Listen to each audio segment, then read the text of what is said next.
galera, então, ó, estamos voltando para o nosso segundo bloco para continuar a pegada daquilo que nós estávamos falando no finalzinho. Então, olha só, a gente estava trabalhando aquela concepção dos verbos mais o pronome ser, e aí visualizamos como é que funcionava a questão do verbo transitivo direto e do verbo transitivo direto e indireto mais o pronome ser formando a partícula passivadora, e nos demais casos, ou seja, verbo transitivo indireto, verbo intransitivo, verbo de ligação e até mesmo o verbo transitivo direto preposicionado mais o pronome ser, formando uma partícula de indeterminação do sujeito, portanto, não tendo voz o quê? Passiva. Agora aqui, ó, exemplos, para a gente poder pegar aqui legal, ó, vive-se bem no Rio de Janeiro. Avalia comigo. Primeira coisa, pensar no verbo. Quem vive simplesmente vive. Então, verbo intransitivo. Verbo intransitivo mais o pronome ser, eu tenho um PIS. Então, o sujeito é indeterminado. Obviamente, quem aparece depois não é sujeito. E aí, ó, para tomar cuidado, você normalmente grava. Se tem preposição depois do ser, não tem voz passiva. E se não tiver preposição, a voz é passiva. Eu tenho certeza que você já gravou em algum momento da sua vida isso.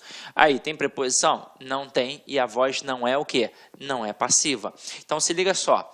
Se o verbo é intransitivo, a gente já definiu que o sujeito é indeterminado, eu preciso classificar sintaticamente os termos que aparecem depois da estrutura verbal.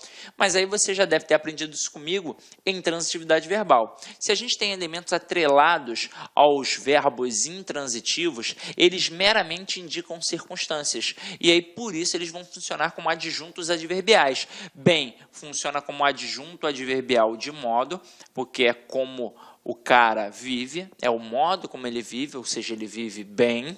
E no Rio de Janeiro será um adjunto adverbial de lugar, porque é a localidade em que ele vive. Tranquilo? Agora, mais um pouquinho aí a pegada. Eu coloco assim, ó, comeu-se o bolo.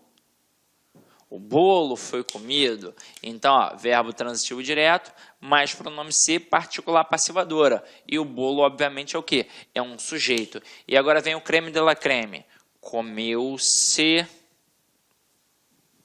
do bolo. Quando eu tenho um verbo que é transitivo direto, mais o pronome ser, teoricamente, o que a gente deveria ter? Uma particular passivadora. Mas ao olhar para a estrutura que aparece depois, a gente percebe que tem uma preposição. E eu jamais posso ter um núcleo de sujeito preposicionado. Então, se aqui não pode funcionar como sujeito, aqui não vai poder funcionar como PA. Afinal de contas, é uma correlação, é um par. Só existe PA a partir do momento que existe sujeito paciente. Só existe sujeito paciente a partir do momento que existe PA. Se aqui não pode ser sujeito, aqui não pode ser PA. E se não pode ser PA, aqui será o quê? PIS. Então, será uma estrutura em que o sujeito é indeterminado. E aí eu vou gravar aquele cara ali como? Como objeto direto preposicionado. Claro que semanticamente você já deve saber a diferença. Comeu o bolo todo. Comeu do bolo, um pedaço do bolo, uma parte do bolo. Mas aqui a gente não vai ter uma estrutura de voz passiva. Tranquilo? Agora, olha só uma parada bacana, interessante para a gente poder trabalhar. Ó. Eu boto assim, ó. Vence casas. Parando para analisar, de acordo com a gramática tradicional, é uma estrutura equivocada, é uma estrutura agramatical, está errada. Apesar de o nosso gramático Bechara já ter analisado essa estrutura como algo pertinente. Mas aí isso é para o ambiente acadêmico. Uma vez, a Banca CESP até tentou trabalhar isso daí como algo correto, mas aí depois se desmentiu em outras questões que apareceram. Deve ter percebido, caramba, tentei inovar, tentei botar algo da academia dentro do mundo do concurso público e não funcionou. Então, para o mundo do concurso público, a gente aqui tem uma estrutura errada. Aí o falante comum da língua, obviamente, ele estranha, porque ele pensa assim, caramba, eu estudei a vida inteira assim, Sidney, e eu olhava para essa estrutura e achava que estava certa. Aí eu perguntava sempre ao meu aluno, por quê? Ele, que tem alguém vendendo, eu sei, mas quem é que está vendendo? Não sei, então sujeito indeterminado. E não é. Dá ou não dá para eu colocar casas são vendidas? Dá. E aí na hora que eu coloco casas são vendidas, eu sei que a palavra casas é o quê? Sujeito. Então, casas ali em cima também vai ser sujeito. Se eu posso pegar a estrutura que tem o pronome ser e passar para uma voz passiva analítica, eu estou mostrando que aquela estrutura que eu estou analisando está na voz passiva sintética. E aí olha a pegada. Se aqui está no plural, o verbo tem que ficar como? No plural. Pode ser que o camarada seja maldoso e faça assim contigo um dia, ó. Vende-se casas. E aí ele diz assim, a estrutura está errada de acordo com a norma padrão da língua portuguesa. Para que fique correta, nós devemos colocar vende-se casa. Pensa comigo, certo ou errado? Errado. Porque não é o sujeito que vai se adequar ao verbo. É o verbo que vai se adequar ao sujeito. Então, se o sujeito está no plural, para que a estrutura fique correta, eu tenho de colocar vendem-se casas. Ok? Foi? Então, agora vamos lá. Para a gente agora continuar a nossa pegada, acredito que a teoria básica a gente já aprendeu. Então, eu preparei um quadrinho bem bacana para vocês e aí depois a gente vai cair para dentro das questões de concursos públicos, tranquilo? Então, acompanha aqui comigo. Ó. Os tempos e modos verbais da ativa permanecem na passiva. Então, vamos lá. Indicativo. Então, eu tenho compra, é comprado. Comprou, foi comprado. Comprava, era comprado. Comprará, será comprado. Compraria, seria comprado.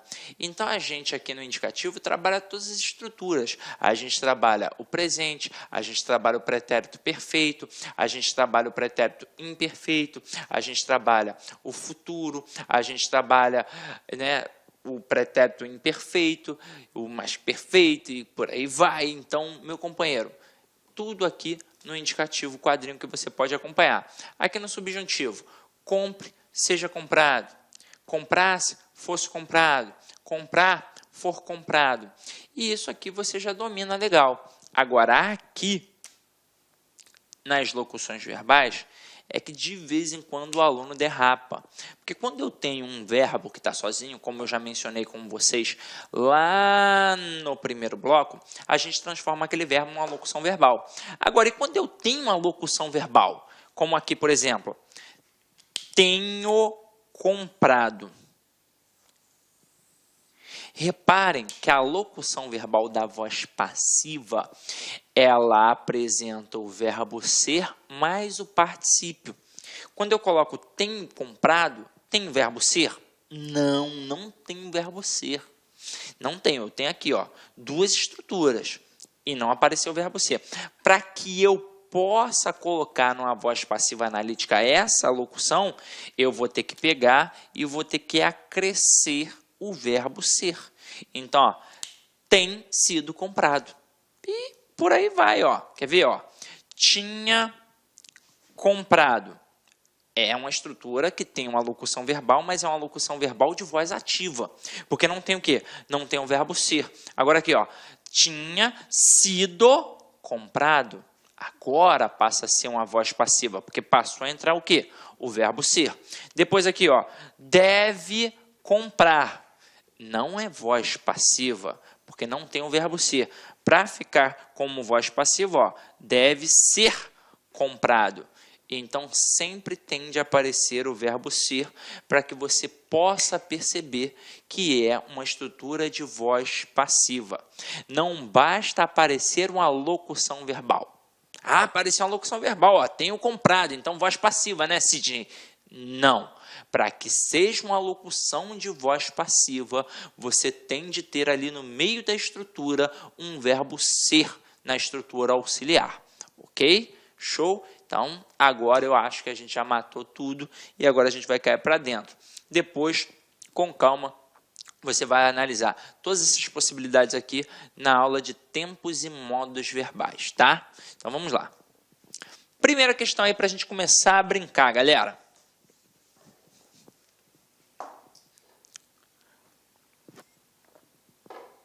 Ela nunca alcançava a musa. Transpondo-se a frase acima para a voz passiva, a forma verbal resultante será.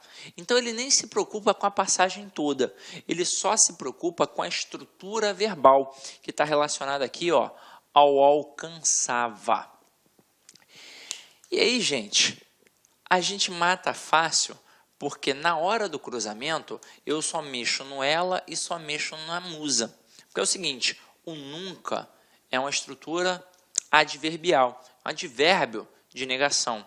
Então, é uma adjunta adverbial de negação. Não vou mexer naquela estrutura. Eu mexo apenas no verbo, no sujeito e no objeto direto. Aqui eu tenho ela como sujeito e eu tenho a musa como objeto direto. Na hora que eu faço a passagem da ativa para a passiva, eu faço o cruzamento no objeto direto e no sujeito, não é? Então, eu vou colocar a musa, pontinho, pontinho, por ela. Então, eu, dentre essas opções aqui, ó, que me foram apresentadas, e todas elas apresentam locuções verbais em que o verbo auxiliar é o verbo ser e o principal está no particípio, eu vou ter, na verdade, apenas de me apegar ao tempo e ao modo verbal. Ali, reparem que vem do verbo alcançar e apresenta o famoso vá. Então, eu tenho um pretérito imperfeito do indicativo. Para que eu passe para a voz passiva, a estrutura tem de estar no pretérito imperfeito do indicativo. Foi é o quê? É pretérito perfeito, já passou. Fora é pretérito mais que perfeito. Seria é futuro do pretérito e era pretérito imperfeito do indicativo. Então, o nosso gabarito é a letra D. Caraca, sim, gente, tenho muita dificuldade nisso. Então, vamos lá. Você vai ver a aula de tempos e modos verbais, mas que para que não fique dependendo disso para poder entender essa questão agora, eu vou fazer um quadrinho com você aqui bacana. Eu com certeza já mencionei isso na aula de classes gramaticais e mencionei isso na aula de tempos e modos verbais. A estrutura que mais cai nas provas é o pretérito imperfeito do indicativo. E tem um motivo, tem uma estrutura muito peculiar. Quer ver? Acompanha aqui comigo. Daqui a pouco a gente volta para a questão de novo. Ó. Quando eu tenho um pretérito imperfeito do indicativo, eu sei que é uma estrutura verbal no passado que indica um hábito rotineiro, uma continuidade. Então, para poder marcar as desinências modo-temporais do pretérito imperfeito do indicativo, eu vou pensar nos verbos de primeira conjugação, de segunda conjugação, de terceira conjugação e vou criar uma quarta situação ou uma quinta situação. Porque é o seguinte, primeira conjugação, verbos terminados em AR. Segunda conjugação, ER. Terceira conjugação, IR. Se a gente fosse pela pegada tradicional, a gente iria colocar o OR ali na segunda. Só que é o seguinte, aqui, para a gente poder pensar nessa questão da desinência modo temporal, a gente vai pensar na questão do verbo regular e dos verbos irregulares, que vão ter um tratamento diferenciado aqui agora. Então, vamos lá. Como é que vai funcionar? Quando for um verbo terminado em AR, a desinência modo temporal vai assinalar que é um pretérito imperfeito do indicativo, ou seja, um tempo verbal no passado que indica uma continuidade. Cantar, cantava, falar, falava, jogar, jogava, alcançar, alcançava. Agora, se for verbo terminado em ER, vai ser a desinência modo temporal ia. Então, ó, vender, vendia, correr, corria e por aí vai. Tudo indicando um passado contínuo. Terceira conjugação, vai imitar o de segunda, então vai ser o ia também, ó. Sorrir, sorria, ó, exemplo cristalizado. Jesus partia o pão entre os seus discípulos. Ele fez isso só uma vez? Não, era um hábito, era uma rotina, ele fez isso várias vezes. E agora é que vem, ó, verbos por, ter e vir. Inclusive, aconselho sempre a estudar estes verbos aqui, porque são verbos irregulares, caem demasiadamente em prova. A desinência modo temporal que marca o pretérito imperfeito indicativo aqui é a desinência NHA. Como é que funciona isso? Ó, vir, vinha, ter, tinha, por, punha. O problema é que no dia a dia a gente não sabe como fala, né? A gente fala assim, eu botava, e por aí vai, né? Mas é vir, vinha, ter, tinha, por, punha. E quando eu tenho o verbo mais, né, irregular de todos, que é o verbo ser, a gente vai ter a desinência modo temporal era. Então, em questões de tempos e modos verbais, ou até mesmo em questões de vozes verbais, como essa que a gente acabou de fazer aqui agora, ó, vocês repararam que o conhecimento dos tempos e dos modos verbais foi de suma importância para resolver a questão, porque lá no enunciado estava o alcançava, que era um pretérito imperfeito do indicativo. Então, dentre as opções, eu tenho que procurar aquela que apresenta a estrutura no pretérito imperfeito do indicativo. Então, se lá em cima tinha o vá, significa que embaixo eu teria de procurar o vá, o ia, o NHA ou era. Foi o que aconteceu aqui na nossa questão. Eu saí procurando essas estruturas e encontrei na letra D. Este era alcançada, mostra que é um pretérito imperfeito indicativo, ou seja, mostra que é um passado com um processo rotineiro, contínuo. Então, a musa era alcançada por ela. Na verdade, a musa nunca era alcançada por ela. Então, é a nossa estrutura, gabarito da questão 1, letra D de dromedário. Agora, vamos para a questão 2. A questão 2 está assim, ó. E assim, no impulso, lança a primeira pincelada. Transpondo-se a frase acima para a voz passiva, a forma verbal resultante será... Galera, agora já ficou fácil. Acho que eu já dei todo o caminho das pedras. Quando a gente pega o lança, eu não vou nem me prender às outras formas. Pensa comigo. É presente, é passado ou é futuro? É presente. Então, vamos lá. E assim, no impulso, lança a primeira pincelada. Vamos lá. Nesse contexto, quem lança, lança alguma coisa. É um verbo transitivo direto. Lançou o quê? A primeira pincelada, que é o nosso objeto direto. Vai ter que transformar aquilo dali em sujeito. Então, vai ficar a primeira pincelada é lançada. Então, gabarito só pode ser letra B de bola. Afinal de contas, está no presente. Não poderiam ser as outras possibilidades. Tranquilo ou não tranquilo? Sidney, mas aí, ó, pergunta de estrutura verbal. Por que não pode ser o lançaram-se? Não poderia ser uma estrutura também de voz passiva sintética? Primeiro, que não está no mesmo tempo verbal. Então, já não é um presente.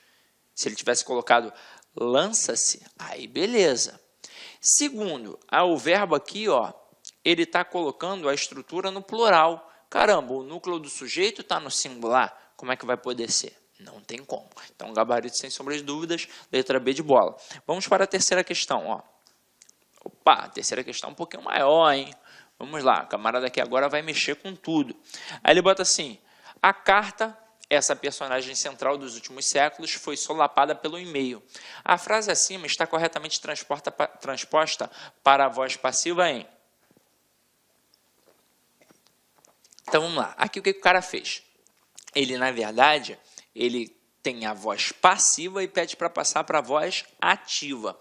Então, a carta aqui é o sujeito paciente. Essa personagem central dos últimos séculos, pode ver que está entre vírgulas, funciona como um aposto explicativo. Olá, meus amigos, minhas amigas, eu sou o professor Lac. Inicialmente peço desculpas a você porque nós interrompemos o seu estudo. Mas essa aula é uma aula demonstrativa, ela significa apenas aí 30%, 40% da aula normal. É simplesmente uma degustação do que você agora espera você aqui no nosso curso da La Concurso. Nós aqui da La Concurso, nós fizemos uma super preparação pedagógica para atender, para arrebentar, para que todos os nossos alunos que cumpram as nossas orientações pedagógicas atinjam aí, pelo menos aí, fique na lista de classificados da SEDUC, pode ter certeza disso. Em 2017, 2018, nós tivemos o concurso da SEDUC e só do online nós tivemos mais de 1.000 alunos aprovados dentro do número de vagas. Então isso nos habilita a oferecer aí a melhor preparação para a SEDUC Processo Seletivo 2021, que vai orientar todas as contratações temporárias da SEDUC para o exercício de 2022, né? E lá nós temos o curso, atenção, técnico administrativo 10 de 20, temos o curso de professor, exceto as disciplinas específicas de acordo com o cargo, 10 de 20, e nós temos também para o apoio administrativo 10 de 12. Bacana? Gostou? Clique aqui embaixo e faça a sua matrícula. Um forte abraço, fique com Deus. Tchau, tchau. Clique lá.